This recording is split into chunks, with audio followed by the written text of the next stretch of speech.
Shields up, Iron Breakers. Rurikhan here coming at you with another video, and today we're going to be taking a look at ARMS for the Nintendo Switch. This title was sent to me by Nintendo so that I could give it a look and tell you guys my opinions on it. So what is ARMS all about? Well, in its essence, it is a third-person fighting game where you punch your opponents with extendable arms. However, once you start getting deeper into the mechanics of this title, you guys will see that there is a whole lot more to it than that. But before we take that deep dive, let's take a look at the visuals. Now, one of the first things that you're going to notice the second you look at footage from ARMS is, for starters, it's got a very striking art style. I mean, these characters look great. They animate even better, and the game is running at 1080p 60 FPS when it is on the TV. Of course, once you put it on the on handheld mode, it's going to be running at 720p, which is the native resolution of handheld mode, but it is also still running at 60 FPS, and let me tell you, you really want those extra FPS. Well, not really extra,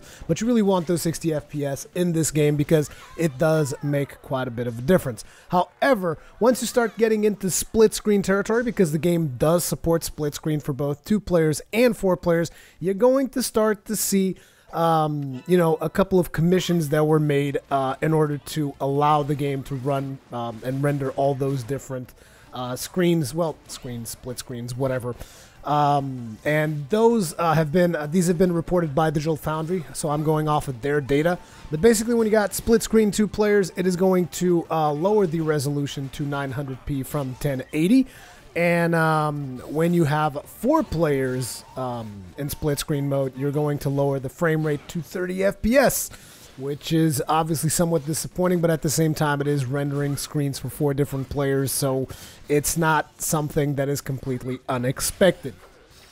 But overall, I gotta tell you, my experience with the game in terms of performance has been amazing.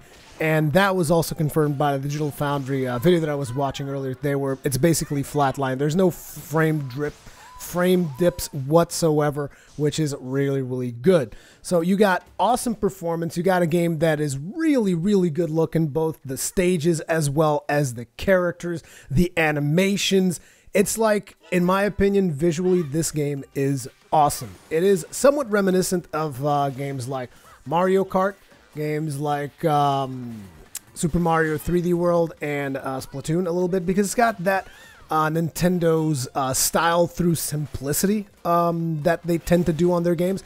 And at the same time, while it is somewhat familiar, the aspect of the game, it still manages to completely distinguish itself from anything that Nintendo has done before, and it is obviously a new IP, so it is great to see something like this come out.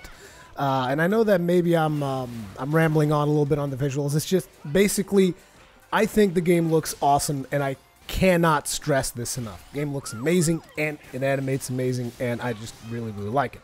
Let's talk a little bit about the sound. There's not a whole lot to say here. It sounds just fine. It's not, I mean, in terms of just basic sounds, it's not anything amazing. I mean, it just, you know, it sounds good for what it's attempting to do, is what I'm trying to say. However, something that I think is really, really well done is the soundtrack they got going here. It's got a bit of a Brazilian theme to it, which is really cool because it reminds you almost of like, you know, the Brazilian football championships and stuff like that. And that's cool because it gives this game a sports vibe, which feels really nice. And it really meshes well with the gameplay that you guys see on screen for pretty much every stage. At this point, I've completed the Grand Prix, I've done a whole lot of matches, and I've never once felt like the music is like, oh man, this music is bothering me, or this music is not that amazing. I mean, the music is awesome, the sounds are good, and everything just meshes really well.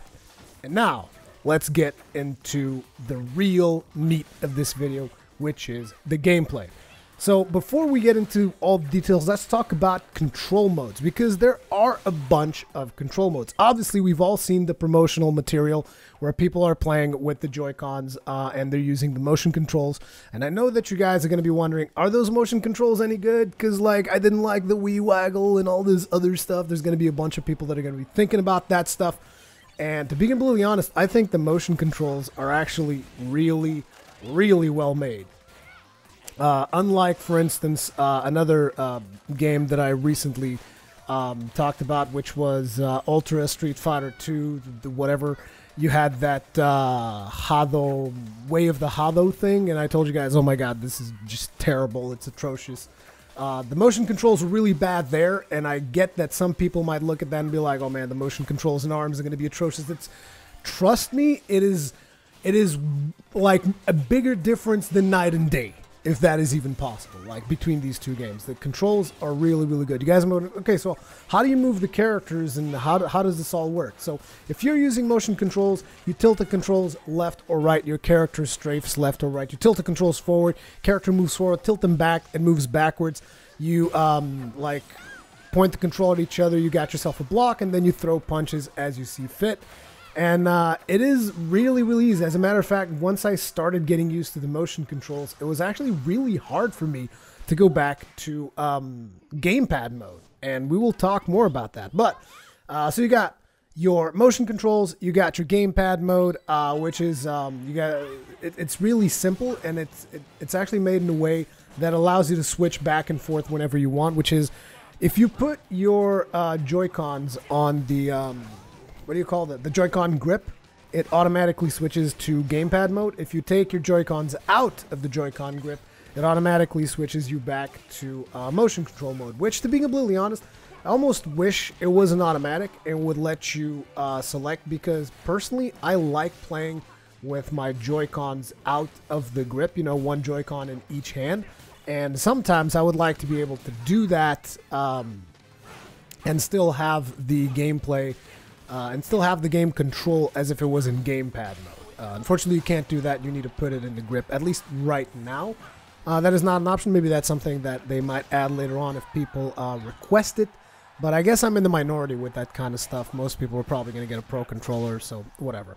However, having said that, another way that you can actually play this is you can play 2 players with your Joy-Cons, and it works fine. It's not the best way of playing it, but it is perfectly playable, and you can get just about as much proficiency as you can get out of regular gamepad experience.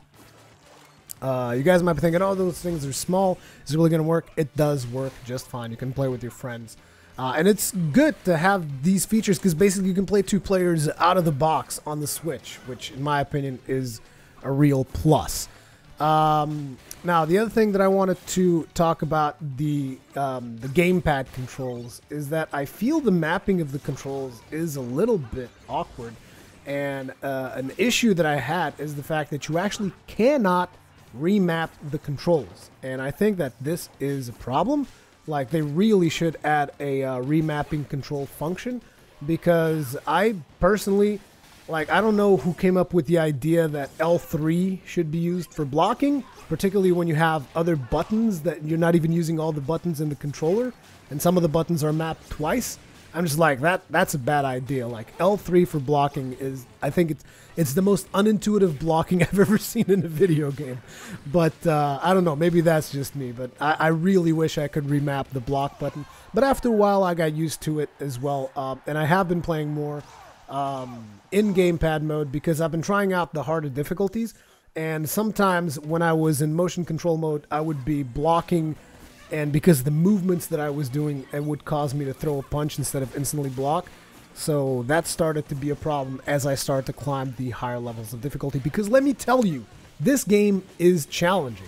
Like, I started up this game and it's got 7 levels of difficulty, so I'm like, okay, let's just start on difficulty 4. I mean, you know, I know what I'm doing, right? No, I don't, apparently, because I did not, the first time I played ARMS, I got my ass handed to me. I did not win a single round against any CPU that I fought on difficulty 4, which basically really humbled me and instantly prompted me like, okay, maybe I should go to like difficulty 1 and start working my way up, which is what I would advise people to do. Don't get too obsessed with the difficulty of ARMS. If you're just trying to start out at a hard difficulty, like, the game is supposed to be hard until you understand the different mechanics, how each of the arms work, how you can counter different types of arms on your opponents. It's going to take some time, but the good news is it's going to be some fun times, because I had a lot of fun learning the game itself in the lower difficulties and then slowly advancing. I'm currently working towards difficulty 5. I've beaten the game a couple of times on difficulty 4, which is nothing to brag about. I'm just letting guys know my current progress. And but difficulty 5, goddamn. Right now it's real hard. But then again, difficulty 4 was completely insurmountable when I began, so there's that. Now, let's talk a little bit about the basics of arms. So, you can throw punches. So what else can you do? Okay, so your basic trinity of actions in arms is punching, blocking, and grabbing. So when you throw out both your arms at the same time, either by punching with both arms at the same time or pressing both triggers if you're using gamepad mode, that is going to be a grab. And the way this works is you got a bit of a rock, paper, scissors system here, which is block beats single punch. Punch is going to beat a grab, so if someone's trying to grab you, you can punch through it and breaks the grab. And the grab is going to beat the block. So that's kind of like your basic trinity of actions. However, once you start factoring in the fact that there's all these different arms that you have available to you, like each character has 3 arms, and then you can unlock pretty much any arm in the game for any of the characters in the game. And each of these arms has different effects. Like you got the homie, which is kind of like a missile that is good at longer distances.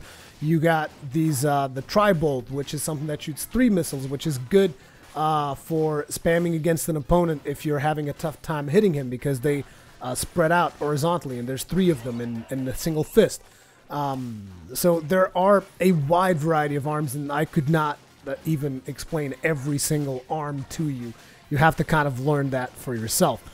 But the way in which, basically the variety of arms that you have, coupled together with the variety of characters that you have, because each of these characters is going to have their own special abilities, this is going to bring a, just a beast mode of diversity that you're going to have as you play through the game.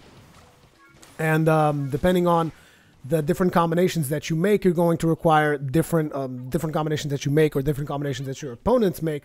You're going to require a different approach to each fight. It goes way beyond the block beats punch, punch beat grabs, and grab beats block.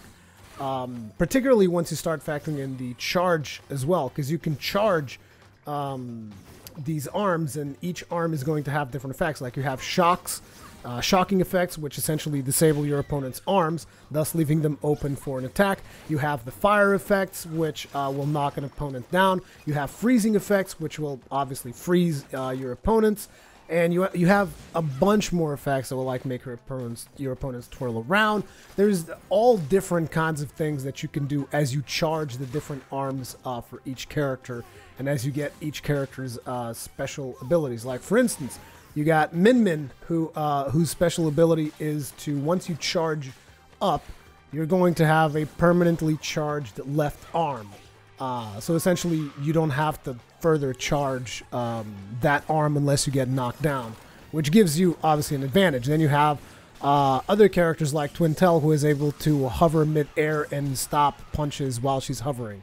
So there's a ton of different things that you can do as you combine all these different arms, which really brings into focus what I said earlier in this video, that even though you might just think, oh, you just punch people with extendable arms, but this kind of meta game that you have around it, how each arm works differently, each character works differently, it almost reminds me of the same mechanics that you would have in a MOBA in a way, because you have certain characters that are better at jungling, certain characters that are better at mid laning, and that kind of stuff. And here you have certain arms that are better for countering other kinds of arms. And I don't know, maybe I'm not making a whole lot of sense, but that's kind of the way I see it. And to me, the competitive potential of arms is damn near limitless, you know. But maybe I'm I don't know. Maybe I'm just too much of a fan of this game, because I've really been having a good time with it. I honestly don't know, but it's really been awesome so far. So let's talk about the different modes that you have. So for starters, you got your Grand Prix mode. Grand Prix mode is basically your single-player campaign, which is going to mix and match some of the different modes that you have in the game, as well as pitch you up against a whole bunch of characters. and some bosses that I can't really tell you guys too much about. So beyond the Grand Prix, which is your single player mode, you're going to have a couple of multiplayer modes.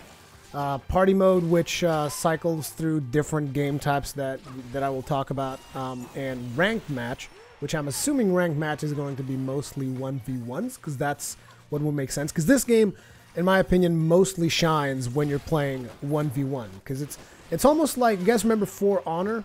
It's kind of got that same feel to it, where you really want to like focus down on an opponent. And when you have too many opponents in the battlefield, it becomes a little bit too chaotic, which is nice to have the option of having all that chaos. But when you really want to, you know, beat down on someone, you want that 1v1 experience so that you can really beat someone down and let them know, no, I beat you, just straight up, no issues, you know, which is cool.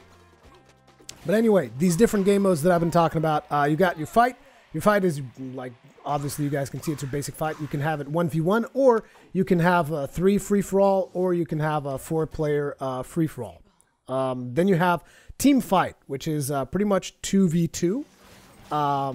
And basically it's like the name says, 2v2. Now, the particular aspect to team fight is that each team is tethered with a rope.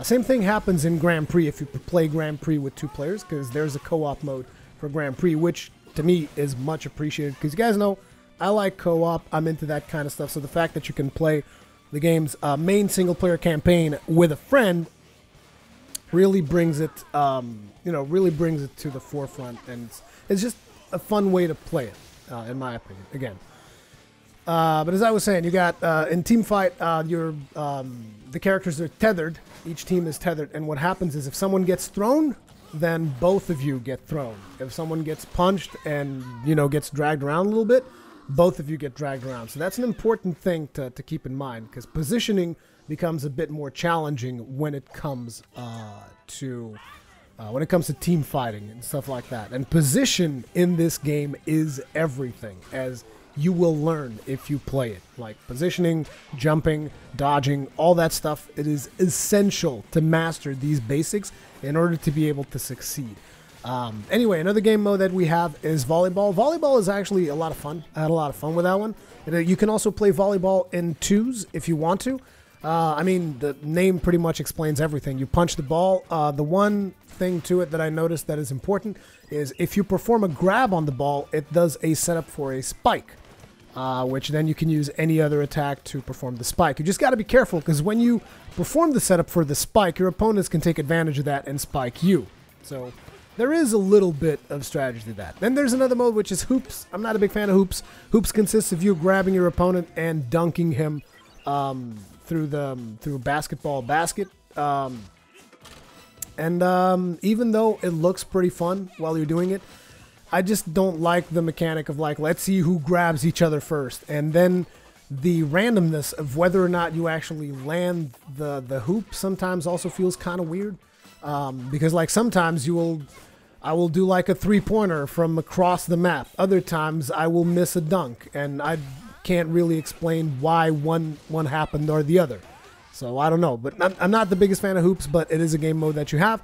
Then there is skill shot, which there's a bunch of targets appear on screen, and you have to shoot down or punch down as many of those targets as possible. And if your opponent is going to be on the other side, also punching down targets. And it's basically whoever punches the most targets wins. Punching your opponents also gives you bonus points, particularly if you get a couple of targets and then hit your opponent at the end of a punch. That's a whole bunch of bonus points that you're going to get. That mode, I'm kind of neutral to that one. I mean, sure, it's another mode that you can play. However, it is very good for practicing for the special mode to unlock additional arms that I will get to in a couple of minutes. Then there's the mode 1-on-100, which is basically a PvE mode, kind of like a survival type deal, where you face off against a bunch of bots, basically. Finishing off with a final boss at the end. Number 100 will be a boss fight. So you have to, it is very much an endurance type of deal. You have to take out a whole bunch of opponents, and then at the end you still have to deal with the boss. Then there's another mode, which is Arms Test. Now, Arms Test is actually a really interesting mode to me, because basically you select the character that you want to play with, and they will give you random arms for that character so that you can try them out. Now, each character, when you begin arms, is only going to have 3 arms available to them. Those will be like their signature arms, and those will be the arms that you will have to work with for that specific character. But as you play more and more, you'll be able to eventually unlock every single arm in the game, which I didn't even note down how many arms there were, but there's a lot. There's a lot of different arms. And you will eventually be able to unlock all of those for use with any of the characters. So arms test is a way for you to test out how a character works with a specific arm that you might enjoy. It is fairly easy, so you will be able to test out most arms with one character, and you will also get the currency that you need to go do the arm unlocking thing. So this arm unlocking thing that I've been talking about, essentially as you play through the game, Grand Prix mode or any other mode, you're going to get this currency, and eventually at certain tiers like 30 currency, 100 currency, 200 currency, you will be able to participate in this thing that they just have an option there called Get Arms. And as you do this, it's basically a mode very similar to Skill Shot, with the exception that beyond the score targets, you will also have these present boxes that will appear at the end, and you'll have to punch those. And as you punch those, you will get access to a new arm for one of the characters that you have. And that's pretty much how you get different arms for each of those characters. I almost wish there was a way for me to select, no, I want to get this arm for this character, but at this point in time, it's pretty much random the arms that you get. However, I would advise you, if you're going to do the get arms thing, make sure you get the maximum currency, which is like 200, because you'll be able to unlock a whole lot more and get a lot more value out of your currency if you do it that way, other than doing it by the 30 or by the 100. So basically, the more you spend on that, the more you're going to be able to get, so that you get more variety in play styles and stuff. So ultimately, arms, if you like anything that you've seen in this video, I have no problem whatsoever recommending the game. It is a lot of fun. It's got a lot of multiplayer options for playing with your friends locally or with 2 switches, so like local multiplayer ad hoc type of deal. There's also the online mode, which I didn't play a whole lot of, but there were the global test punches, and pretty much most people have been really positive about those, so I have full confidence that Nintendo's going to pull off the multiplayer on ARMS as well.